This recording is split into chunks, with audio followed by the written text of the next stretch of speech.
our civilization is not going well. A lot of loss is already on course. You do keep pointing about what's wrong with the current system. It means we have to rethink everything. But why? Why? Background comes from life itself. Open up our curiosity. Ele é uma mudança dos sujeitos que têm o direito a imaginar, né? Looking at the individual as multidimensional. That our nature is to flourish, our nature is to blossom, to be as great as we can.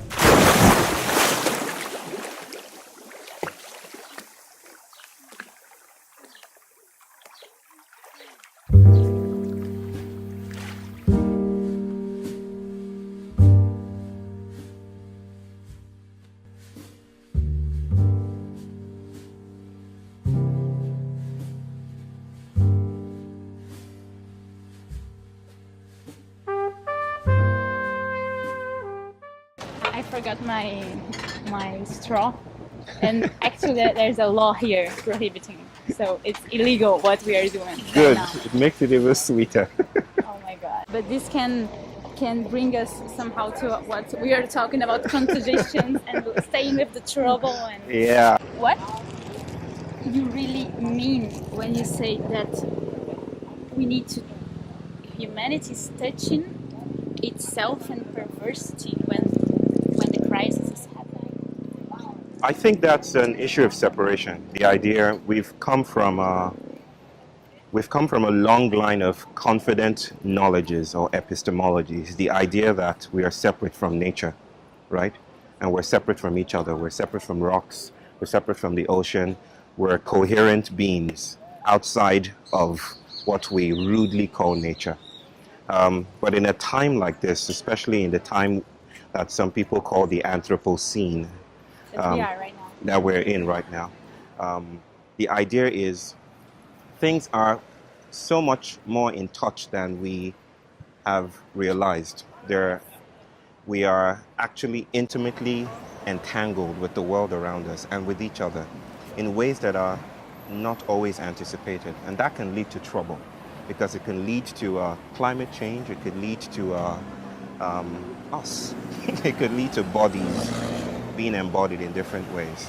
So we perversely, and I use the word perversely to say that it's not a saintly touching, it's a crazy kind of touching. It's a monstrous kind of touching that makes us us. But we always were like this, no? It changed now? No, I think we always have been, Yeah. but we're only beginning to realize it now in greater ways, where we're recognizing how deeply entwined we are with the world around us. And it is shocking. I mean, in biology, in psychology, in geology, in physics, the concept of entanglement is very surprising, to say the least, because it means we have to rethink ourselves, and that's very uncomfortable. It means we have to rethink everything. But why? Why? Why do we have to rethink everything? Because the world is no longer the same. The world that our forefathers and mothers lived in is no longer the world we live in, because we are in trouble as a species. Yes. You might have heard of the Okay. UN report, right? Yeah. Basically, the idea that in 10, 12 years, we might breach the threshold for carbon emissions, and the Earth's surface temperature might be beyond 1.5 degrees Celsius. And that's basically saying that We're dying. we're dying. Rising seas, loss of biodiversity, runaway climate change effects, stuff like that. And it's crazy, it's scary. But do you think if we rethink ourselves, we can somehow stop that? No. No, I don't think, I think we're beyond the point of guarantees at this point. There are no longer any guarantees. And we have to live in a world that we cannot control. We used to be able to control the world, so to speak. That we could, right? We thought that we could. But now we must meet a world that is beyond our control, beyond our grasp, and sometimes beyond our understanding. A world that is also experimenting with us, instigating us, making us alive. Yeah. So Yeah. Cheers to the ocean. Cheers. and I really was thinking also about what you said about water. Right. Like it seems it's really more important than ever to have this notion about that we are like really made of water, and that water is the fluidity, and this also it seems like a way of dealing with this, right? Right. You know, thinking about water and the fact that I'm in Brazil right now, and the fact that Brazil is going through some testy periods of political crisis, with people not being able to meet the idea that fascism might be on the rise, not just in America or in Europe, but in Brazil as well. The idea that we can come to meet water as a medium or a metaphor for what we are, transgressing boundaries everywhere, diffracted, is a beautiful thought. So yeah, I do think of water as spiritual, if you will, as a teaching being, as a body of knowledges, an archive of ghosts, if you will, that can help us realize that we're bigger than the citizens we think we are in the nation-state boxes that we have been placed in. Yeah. You mentioned the spiritual and the sacredness. Right. It's time to think about the sacred now. Yes. Well, the spiritual sometimes is, in my view, unfortunately, taken to mean something transcendental. That is something outside of the material. So that gesture of removing the sacred or removing the spiritual tends to come from an understanding or the assumption that matter is dead. This thing is dead, you know, not alive. The ocean is just a resource. It's just a bunch of chemicals hitting each other, moving with each other. But once we start to see or break through the assumption that that is the case, then we can see that the spiritual is the material. This is sacred because it moves, because it is not still, because it has, or it... It's alive. It's alive, yeah. It I don't want to say possesses, like it has it like a property. Nothing has that. But the world is in constant fluidity and movement, like the ocean. And those things that we thought are part of us, you know, essential to what it means to be human, we are learning slowly that it's part of the world at large. So memory, thinking, intentionality, in ways that probably I may not be able to characterize during this time, is part of the world at large. And that changes everything. It means we live in an alien, strange world, an alien planet, if you will. What do you mean by alien planet? It doesn't look familiar at all. It's not the same But world. at the same time, is inside of ourselves. Like even the stars, what what stars are made, like somehow are like the same of our bodies. So Yes, it's yes. Kind of it's Yes. familiar somehow, no? But it's alien to the philosophy and the ideology or the epistemology that said we are separate, and everything that is alive. Alien to what we created. Somehow. It's alien to the what world that we somehow created. Yes, to the world that human figures, and I don't want to say human at large, like there's a category called human, but certain humans, specifically white bodies, European bodies, at a certain time, and that's not to make them or to demonize white bodies, but it is alien to certain ideologies that we are comfortable with. And so it's like seeing the world anew, seeing the world differently, seeing the world as if for the first time. When I was in school, and I'm not going to give you the backstory of this because it's too embarrassing, but I would cut the grass, you know, just outside of my hostel. And one day I was cutting the grass in the dead of the night. I think it was early, it was around 12 midnight or something like that. And I saw a stone, and I was hitting the stone, trying to get the stone away so that I could get to the patch of grass and remove it. And the stone kind of changed into a giant frog. No, it didn't change into a giant frog. It was always a giant frog.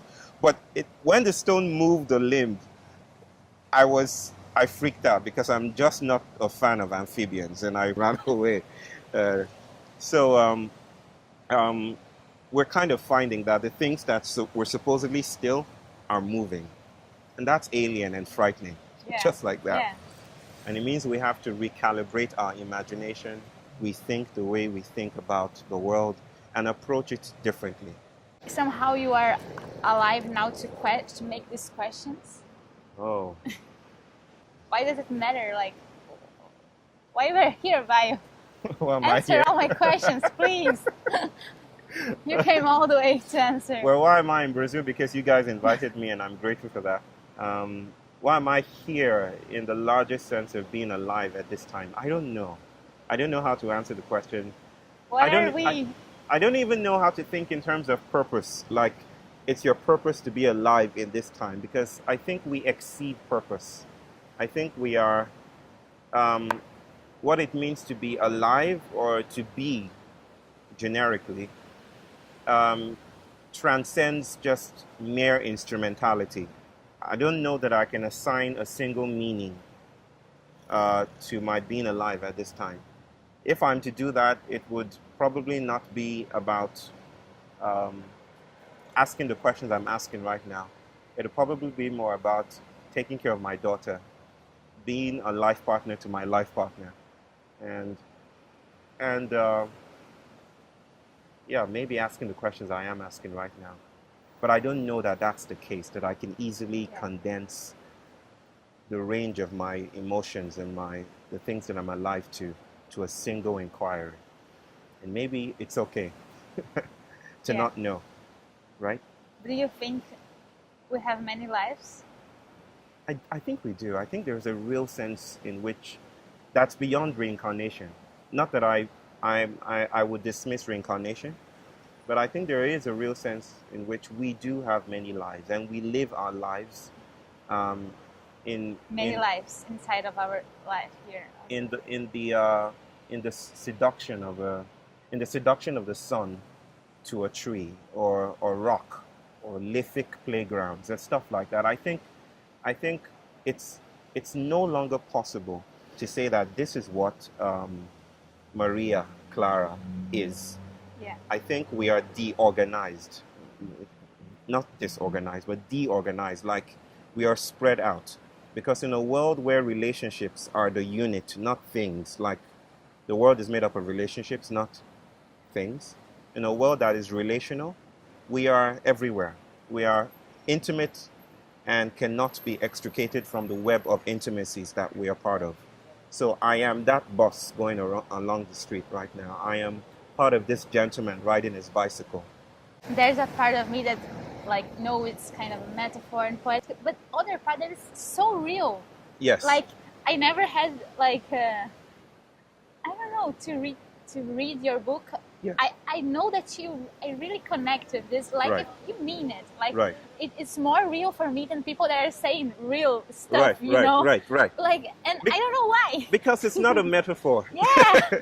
I don't mean these things as a metaphor. It sounds poetic. Yeah, it's poetic. Like, It is poetic, and the real is part of the some poetic. people that I show you, because like I'm reading this book, Bayo book, and it's amazing. Look at this, and the people, yeah, very poetic, and I'm like, it's poetic, but for me, it's so real. Yes, like, yes. can you see this, Yes, please? yes. And There's a sense in which the stories we tell, and the way we frame the world tends to put some things as fluffy and not real and too philosophical or too abstract. But in another sense, maybe if things shifted a little bit, what we term as poetic right now will be very real for us.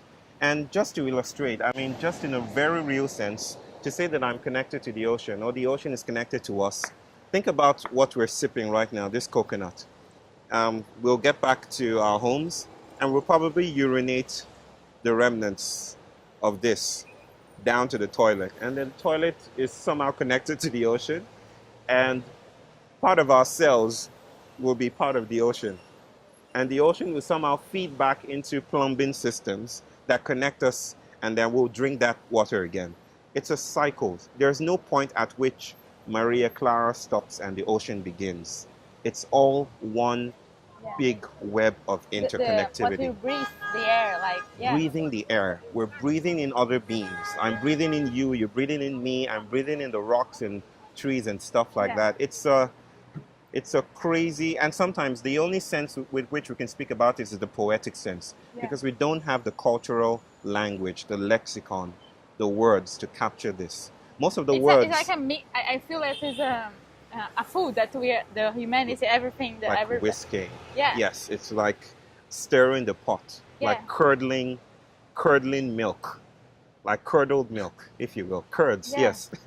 In other galaxies, someone is like looking at this.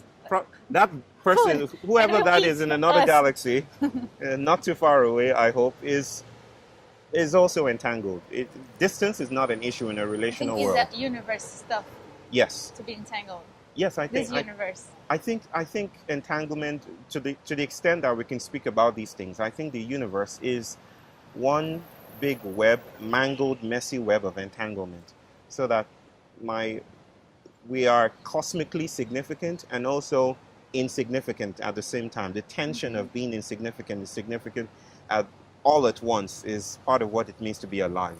That nature will never, in one final fell swoop, arrange itself, because nature is about coming together and falling apart, coming together and falling apart. So there is no final sense in which we are this or that. And you like when you, what's your feeling when you have the sensation that like it's so vast, like the universe and all this, like wonder, humility, humiliation too. Being humbled by that which is bigger than you. I used to grow up asking the question, what is my purpose in this life? But I know it's so much. Right now, I don't know how to ask those questions right now. I don't know if you've watched the movie Contact.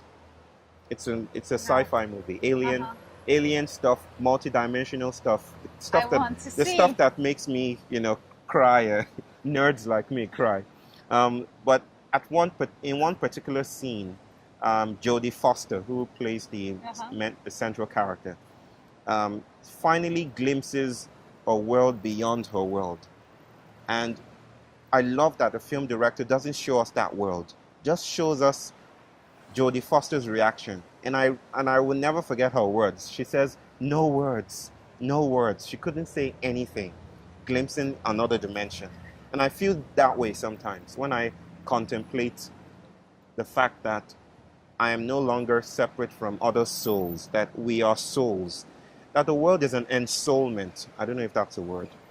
Yeah. We can create. It's probably someone has already done it. But the word is an ensoulment of itself. It's a desoulment and ensoulment of itself. And there's so much out there beyond our plots of arrival, of victory, of justice, of hope. There's so much more beyond our stories. Yes, there's a world beyond our stories. And I think we're living right in it. And sometimes maybe the invitation is to meet it and to shut up and say no words, like Jodie Foster. What are you feeling about this transition that people talk about, but sometimes feel like a bubble? Sometimes I feel that everybody's in it. Sometimes I feel that no, we are like dying, and like how this connection with this sacredness, with all those questions, even in this festival where they try to integrate like all is a separate place, like there's something different there, like there's the place for sacredness, there's the place for poetic. What's your feelings about this? I think we're trying to work things out, right? Yeah. I think we can only approach the times we're in are very instigatory, and it's moving people to do amazing things. People are setting up intentional. It's exciting. It's exciting. It's frightening. Also, it's also room for despair, because sometimes these things fail dramatically. Intentional communities, new currencies. People are questioning the economy. People are questioning the way politics is framed, institutionalized politics. People are finding ways to critique education systems. Are coming up with new movements. We won't have it all together. That's the idea. There isn't a final or easy, convenient Destination. way to just, or destination. You could say a destination, but we can work it out together. We can try new things. We can fail at it, because that's the way the world works. Thinking about failure, that just because something fails doesn't mean it doesn't matter. In fact, maybe it matters because it fails. Just like a star explodes, and when it explodes, it becomes a quasar, and a nebula. I forget what the term is, but it becomes bigger than what it is. And because it fails, the cosmic dust from that failure actually made us. We're made of stardust, right? We're made out of failure. We're made out of failure. We will never arrive. The world is a vocation of approach, constant approach, never arriving. No solutions. Let's just try stuff. But like, what I really like, what I question is like, if I think that this is like the sense that we get if we are in this world, but how did we get to the other senses so much? We created other senses. If this is what it feels, only if we are here looking and wondering. Like for me, it's this. I don't know, how can we create a whole system that is not connected with that? Like, I don't think we did. Who did? I think in a sense, because if we're connected with the world, then it's also the world that is part of its own destruction, which is not a popular thing to say, because the politics of the moment is to kind of hold human beings and say, this is all that's wrong with the world. But that, I feel, only repeats the same idea of trying to centralize human beings. That's not to justify as the antagonists, and that's not to say that that's not to say we are not complicit. Yes, many of our systems are complicit in creating the disenchantment and disconnection we feel today, right? But at the same time, those things are not ahistorical. They did not just pop up spontaneously. They came and are sustained by the environment that those people lived in. Adventure, maritime, let's sail the expanse of the blue seas and find new worlds and stuff like that. And that had devastating consequences for people like me, my ancestors. Yes, we have to admit that. We have to live with the poison and the pain of that and find new ways to approach it. But to kind of say those guys, whoever those guys were, are evil or wicked is to miss the point of our continuous relationality, because it's not something I say openly all the time, but it's something to be said, that we are not, by we I mean those of us in the global south, are not disconnected from pain. We also cause pain. We have also caused suffering. And sometimes the larger picture is that we are always connected with a web of suffering, and there's nothing we can do about that. To breathe is to deny someone else breathing or air. So it's a tense, tragic, poetic, beautiful, crazy entangled world we live in. I guess that's what we can say about it, where we are as a no species polarity, now. like they're like Polarities no good are and bad. difficult Like to find. it's everything together. Polarities are difficult to find, and you know, it's easy to say, all what you're saying is basically sleeping with the enemy. You're saying there's no polarities. You're saying anything matters. No, this is not about anything matters. It's about things have consequences. But we have to situate ourselves beyond the fields of good and evil. Using that Rumi quote, we are in sensuous worlds, and the sensuosity or the sensuousness of the world means that sometimes it's not easy to find polarities or extremes. That my ancestor is the enemy of my ancestor, right? That good and bad are sleeping with each other, connected with each other. And we've known that in indigenous and religious and spiritual ways for a long time. Yeah. Yin and yang, you know, darkness and light. Quantum physics is only beginning to find out how they're intricately connected. So it kind of brings me to a point where we say, maybe we need new modes of engagement. What do we do with this? What does it inspire us to do, you know? when we are faced with the fact that I'm also the enemy. Most of activism is based on the idea that we're the good guys and we're fighting the bad guys. It's convenient, it's a practice, it's creative, but sometimes that creativity, that mode of engagement leads to Trouble. more trouble, repeating the same paradigms we're trying to escape. I forget the quote. Those who ran into the French establishment to take down the kings and the queens, the royals. Marie Antonietta. Yes, let them eat cake. But those who vacated the throne only left the throne for others to fill in. And so the same dynamics of repression and subjugation, repeated itself. Well, that's my biggest source of hope at this time. That community is growing. That people are finding a sense of, instigated surprisingly by capitalist moments and technology and stuff. People are still finding ways to create the sacred or to create new ways of thinking about hope. You know, like what you guys are doing, bringing people together to dance and cook and think together might seem insignificant, might seem small, but I don't think of the world in terms of small versus big, because if the world is relational, then small has consequences, right? So in a very, very inspiring sense, many things are happening today, and the sacred is making a return. Sacred is making a return, like the idea that the world isn't dead, that love is not a bridge from me to the other, but love is a hyphen.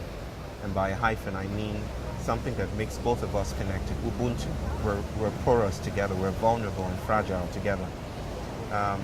So yeah, that's something that inspires me and what you makes mean me about smile. sacred today. Like that's To me, the sacred is that which moves. You know, I like the idea of things moving. in movement. Yes, movement. And everything's in movement. Everything is in movement. So everything's sacred. Everything is sacred. You know, modernity is basically stay in this box. You're white, so stay here. You're nature, so stay here. And then you're a stone, so stay here. Or you're a tree, so stay here. And then something crazy happens. A tree speaks to another tree or communicates to another tree and breaks the whole box. The box that says trees don't do that. It breaks and shatters the whole myth that it's dead. That's movement, and that becomes sacred. So anything that moves, and movement is like irreverence. Like anything that moves away from its conditioning is, and which we do all the time, is the sacred to me. Yeah. Cheers. Cheers.